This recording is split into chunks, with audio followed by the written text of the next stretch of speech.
Shalom. మత్తయి సువార్త 17వ అధ్యాయము 20-21 వచనాలు.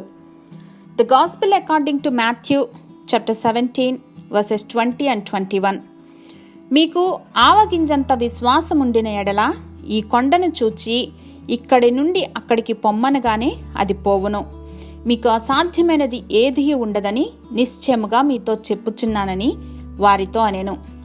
He replied, "Because you have so little faith, truly I tell you, if you have faith as small as a mustard seed, you can say to this mountain, move from here to there, and it will move.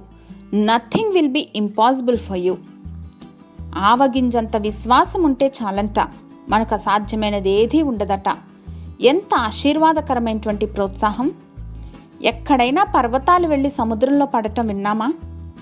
ఇక్కడ మాట్లాడుతుంది నిజమైన పర్వతాలు కాదు, కానీ మన జీవితంలో మనకు కొండల్లాగా పర్వతాల్లాగా కనిపిస్తున్నటువంటి మన సమస్యలే. ఒకానొక దినాన్ని ఈ పర్వతాలన్నీ కూడా లయమైపోయే రోజు వస్తుంది. కానీ దానికన్నా ముందు ఆవగింజంత విశ్వాసముతో కొండలను సైతం పెకిలించగలమని దేవుడు జ్ఞాపకం చేస్తున్నారు. Start speaking to the mountains in your life today. Yesu నామంలో అవన్నీ తొలగిపోతాయని నమ్ముదాం. నమ్ముట నీ వలనైతే నమ్మువానికి సమస్తం సాధ్యమే. ఆమేన్.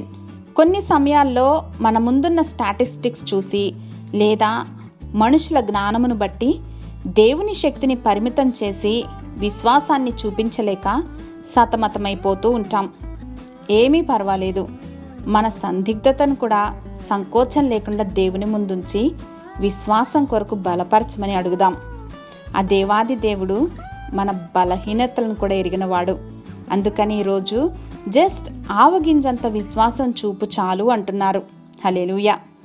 సర్వశ్రేష్ఠుడైన మా ప్రియ పరలోకపు తండ్రి, మీరు అనుగ్రహించిన ప్రోత్సాహమును బట్టి విశ్వాసముతో మా జీవితంలోని మౌంటైన్స్తో తొలగి పొమ్మని యేసు నామములో మాట్లాడుచున్నాం మా ప్రియ పరలోకపు తండ్రి. ఆమేన్.